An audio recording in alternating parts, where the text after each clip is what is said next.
Super Mario Odyssey is a rare gem amongst video games nowadays.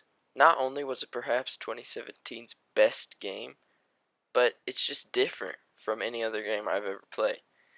Most games nowadays fix minimalistic things and then come out again every year.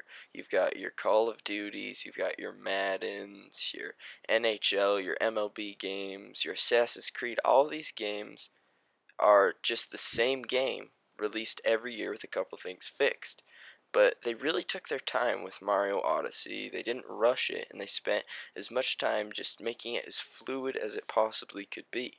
The objective in Super Mario Odyssey is to collect power moons and progress through the stages until you finally get to the end of the game.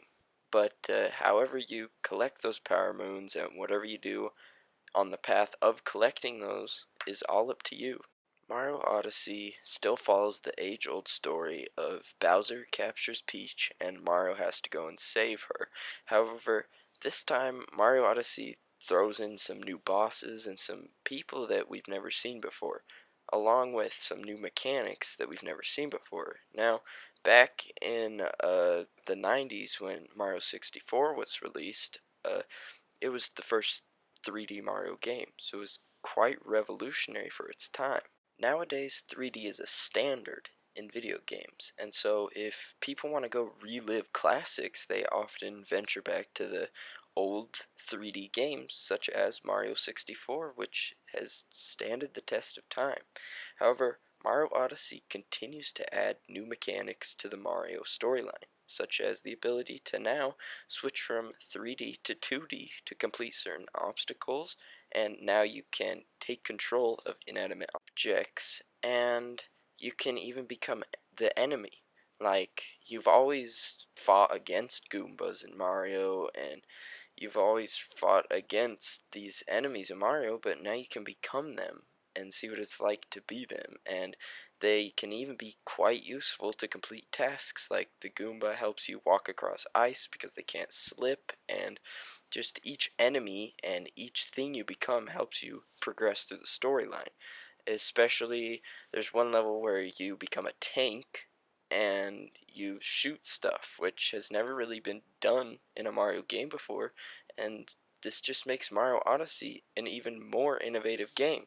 You can now become things that we've never even seen in the Mario franchise before, such as a T-Rex, and there's even real people in Mario, and you have to complete missions for these real people.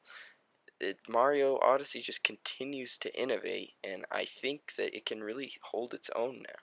There's no denying that The Legend of Zelda Breath of the Wild was an amazing game, because it was an amazing game and is one of the best games on the Switch still. However, I still think that Mario Odyssey is a better game just because of how much new stuff it introduced into the franchise. While The Legend of Zelda Breath of the Wild was a fantastic game, it just didn't introduce nearly as many new things as Mario Odyssey did. 3D Mario games have been a staple in the gaming community ever since Mario 64. I mean, such classics have been created in the 3D Mario space, like Super Mario 3D World, Super Mario 3D Land, Mario 64, Mario Sunshine, Mario Galaxy. They're all great games, but Mario Odyssey just tops them off. It's like the more polished, more refined version of all these games put together, and it's just the definitive Mario experience. I mean, have you seen the Nintendo 64's controller? Nah. I'd much prefer the Nintendo Switch's controller for playing Odyssey. Much better. Freaking Mario 64, am I right?